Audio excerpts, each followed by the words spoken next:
ദേവസ്വം മന്ത്രി V N Vasavan മാധ്യമങ്ങളോട് സംസാരിക്കുന്നു. നേരത്തെ വിമാനാപകടം ഉണ്ടായ ഉടനെ പ്രധാനമന്ത്രി രാജിവെക്കാൻ പറ്റും അല്ലേ? അല്ല, പണ്ട്. ഇപ്പോ അത് ലാൽ ബഹദൂർ ശാസ്ത്രിയാണ്. അത് അതിനൊക്കെ കാരണങ്ങളുണ്ടായിരുന്നു. ഇവിടെ നമ്മുടെ കർണാടകത്തിൽ ഗാലറി തകർന്ന് വീണ് മന്ത്രി ഉൾപ്പെടെ ഉണ്ടായിരുന്നു, കെട്ടിയ മന്ത്രി ഉൾപ്പെടെ 10 പേര് മരിച്ചു. ആ മന്ത്രി രാജിവെച്ചില്ല. അപ്പൊ അതുകൊണ്ട് ഇക്കാര്യത്തിൽ വിഷമം ഇപ്പൊ ഇച്ചിരി ഉണ്ടാകുന്നതിന്റെ കാര്യം നല്ല രൂപത്തിൽ അതിന്റെ അന്വേഷണവും ബഹുമാനപ്പെട്ട കേരള ഹൈക്കോടതി നിയമപരമായി അതോടൊപ്പം തന്നെ സത്യസന്ധമായ അന്വേഷണം നടക്കുന്നു. അതിൽ പൂർണ്ണ സംതൃപ്തി രേഖപ്പെടുത്തി മുന്നോട്ട് വന്നപ്പോ ഞാനത് എഴുതി കൊടുത്ത് ഇങ്ങനെ അന്വേഷണം വേണം.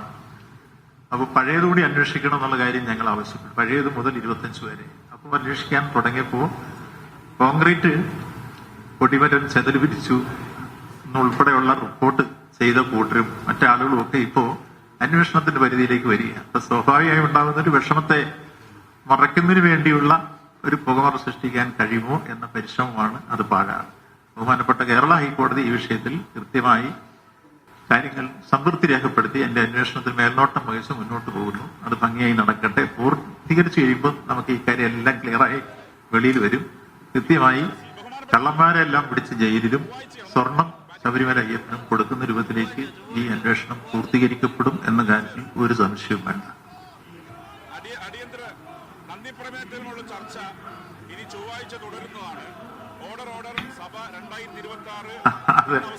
അത് തന്നെ നിങ്ങൾ പരിശോധിക്കേണ്ട കാര്യം. എന്തുകൊണ്ട് ഇതിലെ ഏറ്റവും പ്രധാനപ്പെട്ട ഒരു കണ്ണിയായ അല്ലെ 2 കേസിലും പ്രതിയായി ഇനിയിപ്പോ അടുത്തതിലൂടെ സംശയിക്കുന്ന രൂപത്തിലേക്ക് വന്നിരിക്കുന്ന അവിടെ മാത്രം പോവാതെ ഇതിലൊന്നും പെടാത്തവരുടെ വീടുകൾ ഉൾപ്പെടെ പരിശോധിക്കുകയും ചെയ്യുകയും ഇഡി മുമ്പും കേരളത്തിൽ കാണിച്ചത് നമുക്കറിയാമല്ലോ. സ്വർണം കേസ് സ്വർണ്ണ ചെമ്പ്, അതേപോലെ അന്ന് കടത്തി എന്ന് പറയുന്ന സംഭവങ്ങളെല്ലാം ഇട്ട് എത്ര കാലമൊക്കെ ഇഡി. ആ ഇഡിയുടെ ഒരു ഡെപ്യൂട്ടി ഡയറക്ടറാണ് സുരേഷ് കുമാർ. അയാളെയാണിപ്പോ ഗവൺമെന്റ് തന്നെ പുറത്താക്കേണ്ടി വന്നത്. എന്തെല്ലാം കള്ളത്തരവും കൊള്ളത്തരവും എത്രയോ നിരപരാധികളെ കുരുക്കാനും വേണ്ടി സൂത്രവിദ്യ പ്രയോഗിച്ച് എന്തെല്ലാം സമ്പത്തുകൾ സമാഹരിച്ചു. അപ്പൊ ഇഡിയുടെ ഒരു ക്രെഡിബിലിറ്റി നഷ്ടപ്പെടുന്ന രൂപത്തിലേക്കാണ് ഒരു ഡെപ്യൂട്ടി ഡയറക്ടറെ പുറത്താക്കുന്ന നടപടി വന്നത് നമ്മൾ കണ്ടതാണ്. എന്ന് വിചാരിച്ച് അന്വേഷിക്കരുതെന്നല്ല പറഞ്ഞു. അന്വേഷിച്ച് സത്യസന്ധമായിട്ടുള്ള കാര്യങ്ങൾ കണ്ടോട്ടെ. അതിനൊന്നും നമുക്കടക്കേണ്ട പ്രശ്നം.